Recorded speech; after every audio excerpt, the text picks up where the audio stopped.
সুপ্রিয় একাদশ এবং দ্বাদশ শ্রেণীর শিক্ষার্থী, তোমাদের সবাইকে স্বাগত জানাচ্ছি আইসিটি পার্ক বগুড়ার পক্ষ থেকে। আমি সায়েন্স ভাই। সুপ্রিয় শিক্ষার্থী, আজকের এই ক্লাসে আমি তোমাকে দেখাবো কিভাবে খুব সহজে তুমি এইচটিএমএল অর্থাৎ একাদশ এবং দ্বাদশ শ্রেণীর আইসিটি বইয়ের চতুর্থ অধ্যায়টি কিভাবে তুমি পড়বে এবং কিভাবে এইচটিএমএলটি আয়ত্ত করবে। যদি তুমি আজকের এই ক্লাসটি না টেনে সম্পূর্ণ দেখো, তাহলে এই ক্লাস শেষে তুমি নিজেই এইচটিএমএল এর স্ট্রাকচার থেকে শুরু করে সবকিছুই গঠন করতে পারবে। তো চলো কথা না বাড়িয়ে সরাসরি চলে যাই আজকের ক্লাসে। আজকে আমরা জানবো চতুর্থ অধ্যায়ের ওয়েব ডিজাইন অ্যান্ড এইচটিএমএল। আমরা এইচটিএমএলটা আজকের ক্লাসে কিছুটা আইডিয়া জেনারেট করার চেষ্টা করব। তুমি যদি এইচটিএমএল শিখতে চাও, তাহলে তোমাকে প্রথম যে জিনিসটা শিখতে হবে সেটা হচ্ছে এই এইচটিএমএল এর পূর্ণরূপটা। এইচটিএমএল এর পূর্ণরূপ হচ্ছে hypertext markup language. Hypertext markup language অর্থাৎ শেষে আমরা পাচ্ছি ল্যাঙ্গুয়েজ মানে হচ্ছে ভাষা। তার মানে এইচটিএমএল শেখা মানে আমাদের ভাষা শিখতে হবে। আমরা যদি জাপানে যেতে চাই বা পৃথিবীর বিভিন্ন দেশে যেতে চাই, সেই দেশে গিয়ে আমাদের কনভারসেশনের জন্য বা কমিউনিকেশনের জন্য আমাদের কিন্তু অবশ্যই ওই দেশের ভাষাটা আগে আয়ত্ত করে নিতে হয়। তারপর আমরা সেই দেশে গিয়ে ওই দেশের লোকজনের সাথে কথা বলতে পারি বা ভাবের আদান প্রদান করতে পারি। একইভাবে তুমি যখন ওয়েবসাইট তৈরি করতে যাচ্ছ, তখন তোমাকে কিন্তু ওয়েবসাইট তৈরি করার জন্য ব্রাউজারের যে ভাষা আছে সেই ভাষাটিকে আয়ত্ত করতে হবে। কারণ তুমি যে ইনস্ট্রাকশনগুলো দিবা, সেই ইনস্ট্রাকশনগুলো ওই ব্রাউজারের তো বুঝতে হবে। তোমার ভাষা দিয়ে যদি তুমি ইনস্ট্রাকশন দাও, তাহলে তো ব্রাউজার বুঝতে পারবে না। এই জন্য ব্রাউজারের যে ভাষা, সেই ভাষা দিয়ে তোমাকে ইনস্ট্রাকশন দিতে হবে। আর ব্রাউজারের ভাষা হচ্ছে এইচটিএমএল ভাষা, হাইপারটেক্সট মার্কআপ ল্যাঙ্গুয়েজ। এই ভাষাটা তোমাকে আয়ত্ত করতে হবে। এখন আসি, প্রত্যেকটা ভাষা শিখতে গেলে প্রথমে ওই ভাষার উপাদান শিখতে হয়। যখন প্রথম বাংলা শিখছো, তখন তোমাকে স্বরেয় স্বরেয়া ক খ শিখতে হয়েছে। তুমি যখন প্রথম ইংরেজি শিখেছো, তখন এবিসিডি শিখতে হয়েছে। একইভাবে যখন তুমি প্রথম আরবি শিখেছো, তখন তোমাকে আলিফ বা তাসা শিখতে হয়েছে। তো একটা ভাষা শিখতে গেলে প্রথমে আগে ওই ভাষার উপাদানটা আমাদের শিখতে হয়। একইভাবে আমরা যদি এই ক্ষেত্রে একটু চিন্তা করি, এটাও একটা ভাষা, তাহলে এই ভাষাটা আয়ত্ত করতে গেলে আমাদের এই ভাষার উপাদানটা আগে শিখতে হবে। তো এই এইচটিএমএল এর ভাষার উপাদান উপাদানকে আমরা বলবো ট্যাগ। এখন বাংলার যে উপাদান স্বরেয় স্বরেয়া ক খ, এই বাংলার উপাদানকে আমরা বলি বর্ণমালা। ইংরেজির উপাদানকে আমরা বলি অ্যালফাবেট। আরবির উপাদানকে আমরা বলি হরফ। ঠিক একইভাবে এইচটিএমএল যে ভাষাটা রয়েছে, এই এইচটিএমএল ভাষার উপাদানকে বলা হচ্ছে ট্যাগ। সো প্রথমে আমি ট্যাগ গঠন করা শেখাবো। ট্যাগ কিভাবে লিখতে হয় বা ট্যাগ কিভাবে গঠিত হয় সেই বিষয়টা আগে দেখো। তো প্রথমে আমরা লিখছি ট্যাগের গঠন। ট্যাগ কিভাবে গঠিত হয়, আমরা এখানে লিখব দুই পাশে দুটি অ্যাঙ্গেল ব্র্যাকেট,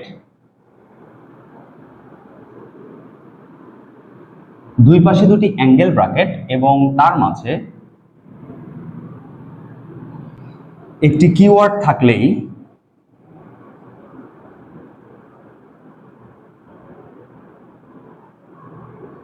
তাকে ট্যাগ বলা হবে।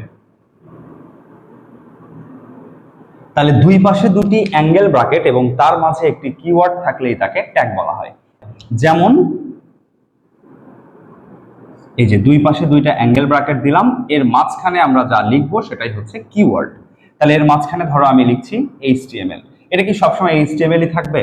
না, কিছু সময় পর এটা চেঞ্জ হবে। এটা ধরো এখন এইচটিএমএল আমি উদাহরণ দিচ্ছি, কিছুক্ষণ পর এখানে বডি, টাইটেল, হেড, এরপরে বি, ইউ, এর নানা ধরনের ট্যাগ এখানে আমরা লিখবো। বাট মনে রাখতে হবে যে কোনো অ্যাঙ্গেল ব্র্যাকেটের মাঝখানে যদি কোনো কিছু লেখা থাকে, তাহলে পুরোটা মিলে একটা ট্যাগ হয়ে যায়। আচ্ছা, এবার চলো ট্যাগের প্রকারভেদটা দেখাই। ট্যাগের প্রকারভেদ। ট্যাগ হচ্ছে প্রথমত দুই প্রকার। একটা হচ্ছে কন্টেইনার ট্যাগ, আরেকটা হচ্ছে ইমটি ট্যাগ, EMPTY, আরেকটা হচ্ছে ইমটি ট্যাগ। তো কন্টেইনার ট্যাগ যেটা রয়েছে, কন্টেইনার ট্যাগ আবার দুই প্রকার। এক হচ্ছে ওপেনিং ট্যাগ, আরেকটা হচ্ছে ক্লোজিং ট্যাগ। আর এমটি ট্যাগের কোনো প্রকারভেদ নাই, এমটি নিজেই একটা ট্যাগ। তাহলে কন্টেইনার ট্যাগ দুই প্রকার, ওপেনিং ট্যাগ, ক্লোজিং ট্যাগ। আর এমটি ট্যাগের কোনো প্রকারভেদ হয় না, এমটি নিজেই একটা ট্যাগ। এখন আসো ট্যাগগুলো কিভাবে আমরা চিনবো, বা কেউ যদি বলে ট্যাগ কয় ধরনের, তুমি সরাসরি বলবা ট্যাগ তিন ধরনের। প্রথমত প্রকারভেদ, ট্যাগের প্রকার দুইটা কিন্তু ধরন তিনটা। কেমন করে? ওপেনিং একটা ট্যাগ, ক্লোজিং একটা ট্যাগ, আর এমটি একটা ট্যাগ। এই তিন ধরনের মূলত ট্যাগ হয়ে থাকে। এখন আসো কোন ট্যাগ কিভাবে আমরা চিনবো। ওপেনিং ট্যাগ যেটা রয়েছে এটা কিভাবে চিনবো? দুই পাশে দুইটা অ্যাঙ্গেল ব্র্যাকেট, মাঝখানে ধরো আমি লিখছি HTML, দুই পাশে দুইটা অ্যাঙ্গেল ব্র্যাকেট, মাঝখানে লিখলাম HTML। এখানে যা করলাম এটা হচ্ছে ওপেনিং ট্যাগ। দুই পাশে দুইটা অ্যাঙ্গেল ব্র্যাকেট থাকবে, মাঝখানে শুধু কিওয়ার্ড থাকবে, তাহলে সেটা ওপেনিং ট্যাগ। আর ক্লোজিং ট্যাগ কিভাবে চিনবো? দুই পাশে দুইটা অ্যাঙ্গেল ব্র্যাকেট থাকবে, মাঝখানে ধরো একটা কিওয়ার্ড থাকলো এবং কিওয়ার্ডের প্রথমে যদি একটা স্ল্যাশ থাকে তাহলে বুঝতে হবে এটা ক্লোজিং ট্যাগ। এবার আসো এমটি ট্যাগ। এমটি ট্যাগ কিভাবে চিনবো? এমটি ট্যাগ চিনবো দুই পাশে দুইটা অ্যাঙ্গেল ব্র্যাকেট থাকবে, মাঝখানে ধরো একটা কিওয়ার্ড থাকবে এবং কিওয়ার্ডের শেষে গিয়ে একটা স্ল্যাশ। যদি কোনো স্ল্যাশ আগে বা পরে, কিওয়ার্ডের আগে বা পরে যদি কোনো স্ল্যাশ না থাকে তাহলে সেটা ওপেনিং ট্যাগ। আর যদি কিওয়ার্ডের প্রথমে স্ল্যাশ থাকে তাহলে সেটা ক্লোজিং ট্যাগ। আর যদি কিওয়ার্ডের শেষে স্ল্যাশ থাকে তাহলে সেটা এমটি ট্যাগ। আশা করি তুমি এখন ট্যাগ দেখলেই চিনতে পারবে যেটা কোন ট্যাগ। কিওয়ার্ড যে কোনো সময় যে কোনো কিছু হতে পারে, এটা does not matter, but matter হচ্ছে এই কিওয়ার্ডটার আগে বা পরে কোনো স্ল্যাশ আছে কিনা। যদি স্ল্যাশ না থাকে তাহলে ওপেনিং, আর কিওয়ার্ডের আগে যদি স্ল্যাশ থাকে তাহলে সেটা ক্লোজিং, কিওয়ার্ডের পরে স্ল্যাশ থাকে সেটা এমটি ট্যাগ। এই হচ্ছে আমাদের তিনটা ট্যাগ। এখানে আরেকটা জিনিস তুমি খাতায় লিখে নিতে পারো, সেটা হচ্ছে কন্টেইনার ট্যাগ সবসময় জোড়ায় জোড়ায় ব্যবহার হয়। কোনো ট্যাগ যদি আমরা ওপেন করি অবশ্যই তা সেটা ক্লোজ করতে হবে। তাহলে ওপেনিং ট্যাগ এবং ক্লোজিং ট্যাগ এই দুইটা সবসময় জোড়ায় জোড়ায় থাকে। আচ্ছা, এই জোড়ায় জোড়ায় যেহেতু থাকে, এটার উদাহরণটা কিভাবে আমি দিতে পারি? চলো আমি একটু একটা উদাহরণ দিয়ে জিনিসটা বুঝাই দিচ্ছি তোমাকে। ধরো তুমি তোমার কোনো একটা ফ্রেন্ডকে টেক্সট করছো, যে লিখছো যে আজ আমি কোথাও যাব না। লিখছো আজ আমি কোথাও যাব না। আচ্ছা, এই যে কথাটা তুমি তোমার ফ্রেন্ডকে টেক্সট করলা, তোমার ফ্রেন্ড এই লেখাটা শুধুমাত্র দেখতে পারলো, বাট তোমার এক্সাক্ট ইমোশনটা কিন্তু বুঝতে পারলো না। এক্সাক্ট ইমোশন বোঝানোর জন্য এই কথাটার আগে আমি যদি একটা হচ্ছে ইমোজি অ্যাড করে দেই, এবং পরে যে যদি আমি আরেকটা ইমোজি অ্যাড করে দেই, তাহলে এই দুইটা ইমোজি দিয়ে আমি এই লেখাটাকে আবদ্ধ করছি। তাতে করে এই লেখাটা কিন্তু আমার মূল এক্সাক্ট ইমোশনটাকেও প্রকাশ করছে, অর্থাৎ আমার মনটা ভালো। আবার যদি মনটা খারাপ থাকে, আমি জাস্ট ইমোজিটাকে একটু চেঞ্জ করে দিব। এই যে এখন আমার মনটা খারাপ, তার মানে আজ আমি কোথাও যাব না কারণ আমার মনটা খারাপ। আমি এই সামনে প্রথমে যেই ইমোজিটা ব্যবহার করছি এটা হচ্ছে ওপেনিং ইমোজি, এবং পরে যে ইমোজিটা ইউজ করছি এটা হচ্ছে ক্লোজিং ইমোজি। ওপেনিং এবং ক্লোজিং এই দুইটা ইমোজি দিয়ে আমরা এই লেখাটাকে আবদ্ধ করছি, তাতে করে এই লেখা এক্সাক্ট ইমোশন সহ প্রকাশ পাচ্ছে। তো ওপেনিং ট্যাগ এবং ক্লোজিং ট্যাগ মূলত এইভাবে কাজ করবে। যাই হোক, এই হচ্ছে ছোট্ট একটা উদাহরণ। এবার চলো আমি দুইটা জিনিস দেখাবো, তাহলে এই টপিকটা ক্লিয়ার হবে। প্রথম কথা হচ্ছে বেসিক ট্যাগ। বেসিক ট্যাগ, আমরা চারটি ট্যাগকে বেসিক ট্যাগ বলে থাকি। এখানে লিখবো চারটি ট্যাগকে বেসিক ট্যাগ বলা হয়। কয়টা ট্যাগকে? চারটি ট্যাগকে বেসিক ট্যাগ বলা হয়। কি কি? এক নাম্বার হচ্ছে HTML, দুই নাম্বার হচ্ছে হেড, HTML হেড, টাইটেল, আর একটা হচ্ছে বডি। এই চারটা হলো আমাদের tag, HTML head, title, body. এই চারটা ট্যাগ আমাদের বেসিক ট্যাগ। আচ্ছা, তো এবার বলো তো এই যে ট্যাগটা দেখলা, opening, HTML head, title, body, এই যে ট্যাগগুলো দেখলা, এই সবগুলো ট্যাগই কিন্তু ওপেনিং ট্যাগ। এই ওপেনিং ট্যাগগুলো থেকে আমাদের আবার ক্লোজ করতে হবে। যেমন আমি হচ্ছে এটা ওপেন করছি, এবার আমি এটা কি করব? ক্লোজ করে দিব। তাহলে HTML ক্লোজ করে দিলাম। এরপর হেডটাকে ক্লোজ করতে হবে। আমি একটু আগেই বলছি যে কোনো ট্যাগ ওপেন করলে অবশ্যই তা ক্লোজ করতে হয়। তাহলে টাইটেলটাকেও ক্লোজ করে দিচ্ছি। এরপর বডি, আমি এখানে বডিটাকেও ক্লোজ করে দিচ্ছি। ওকে, তাহলে আমাদের এটা হচ্ছে opening tag, closing tag, opening tag, closing tag. এইভাবে আমরা সবগুলো ট্যাগ, কন্টেইনার ট্যাগ, চারটা ট্যাগ আমি লিখলাম। এবার চলো বেসিক স্ট্রাকচারটা দেখাই তোমাকে। তাহলে এই চারটা ট্যাগ ব্যবহার করেই মূলত আমাদের বেসিক স্ট্রাকচার বানাতে হবে। আমি যদি এটা মুছে দিই, এবার দেখাবো বেসিক স্ট্রাকচার।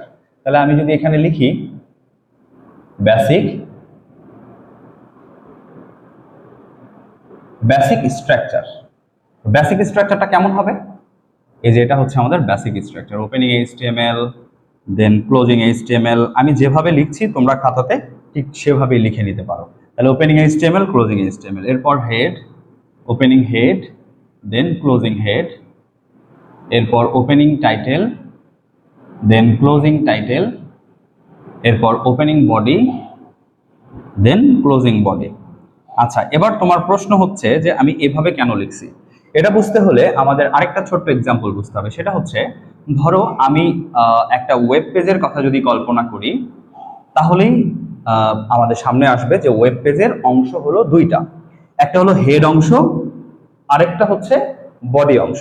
দুইটা পার্ট, উপরের যে অংশটা এটাকে আমরা বলবো হেড পার্ট, আর নিচের যে ভিতরের এই পুরো অংশটাকে আমরা বলবো বডি পার্ট। যেহেতু ওয়েব পেজের দুইটা পার্ট, তাই আমরা এখানেও দুইটা অংশে ভাগ করে নিয়েছি, ওপেনিং এই হেড এবং ক্লোজিং হেড। ওপেনিং হেড আর ক্লোজিং হেড মিলে হেড অংশ, ওপেনিং বডি দেন ক্লোজিং বডি, এই দুইটা মিলে বডি অংশ।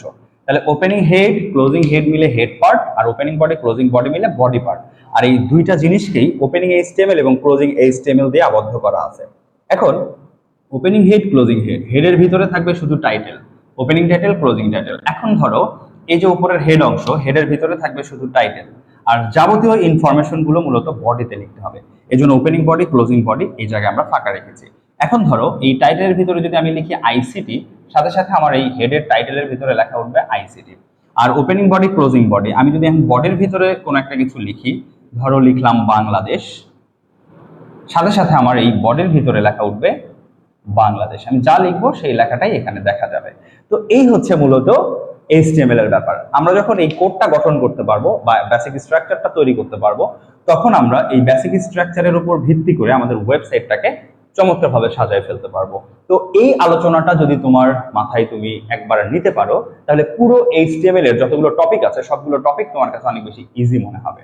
তো আইসিটি পার্কের এই চ্যানেলটা, যে চ্যানেলে তুমি এই মুহূর্তে ক্লাসটা দেখছো, এই চ্যানেলে আমি ধারাবাহিকভাবে পুরো আইসিটি সাবজেক্টটাকে ছোট ছোট ভাগ করে আমি হচ্ছে ভিডিও কন্টেন্ট মেক করার চেষ্টা করছি এবং সেগুলো আপলোড করার চেষ্টা করছি। ধারাবাহিকভাবে তুমি সেই কন্টেন্টগুলো দেখবা, তাহলে আশা করবো যে পুরো আইসিটি বইটা তোমার কমপ্লিট হবে। আর যদি তুমি বগুড়ার স্টুডেন্ট হয়ে থাকো, তাহলে অবশ্যই তুমি অফলাইনে এসে আমার সাথে কিন্তু যোগাযোগ করে আমার অফলাইন ব্যাচে জয়েন করতে পারো। তো আজকে যতটুকু দেখালাম এতটুকুই আজকের ক্লাসে থাকবে। পরের ক্লাসে আমি অন্য কোনো টপিক নিয়ে আবারও হাজির হব। সে পর্যন্ত সবাই ভালো থেকো। আল্লাহ হাফিজ।